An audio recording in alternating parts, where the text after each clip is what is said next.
মহেস্থানগড় বাংলাদেশের একটি অন্যতম প্রাচীন পুরাকীর্তি। প্রসিদ্ধ এই নগরী ইতিহাসে পুণ্ড্রবর্ধন বা পুণ্ড্রনগর নামেও পরিচিত ছিল। একসময় মহেস্থানগড় বাংলার রাজধানী ছিল। যীশুখ্রিস্টের জন্মের আগেও প্রায় অর্থাৎ ২৫০০ বছর পূর্বে এখানে সভ্য জনপদ গড়ে উঠেছিল। প্রত্নতাত্ত্বিকভাবেই তার প্রমাণ মিলেছে। ২০১৬ সালে এটিকে সার্কের সাংস্কৃতিক রাজধানী হিসেবে ঘোষণা করা হয়। প্রাচীর বেষ্টিত এই নগরীর ভেতর রয়েছে বিভিন্ন আমলের প্রত্নতাত্ত্বিক নিদর্শন। কয়েক শতাব্দী পর্যন্ত এই স্থান মৌর্য, গুপ্ত, পাল, সেন শাসকবর্গের প্রাদেশিক রাজধানী ও পরবর্তীকালে হিন্দু সামন্ত রাজাদের রাজধানী ছিল।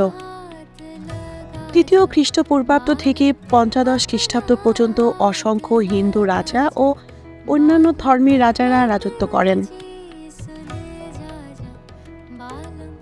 শিবগঞ্জ উপজেলায় মহেস্থানগড়ের অবস্থান বগুড়া জেলায়।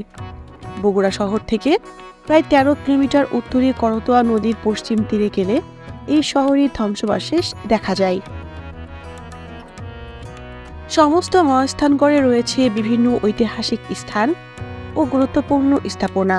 এদের মধ্যে রয়েছে বৈরাগীর ভিটায় ২টি মন্দিরের অবশিষ্টাংশ, খোদারা পাথর ভিটা, কালীদহ সাগর ও পদ্মাদেবীর বাসভবন, শিলাদেবীর ঘাট, জিউৎকুণ্ড কূপ, মানকালীর দ্বীপে ১৫ গম্বুজ বিশিষ্ট মসজিদের অবশিষ্টাংশ, গোবিন্দ ভিটা, তোতারাম পণ্ডিতের ধাপ এবং গোকুল মেদ, যা বেহুলার বাসরঘর অথবা লক্ষিন্দরের মেদ নামে পরিচিত।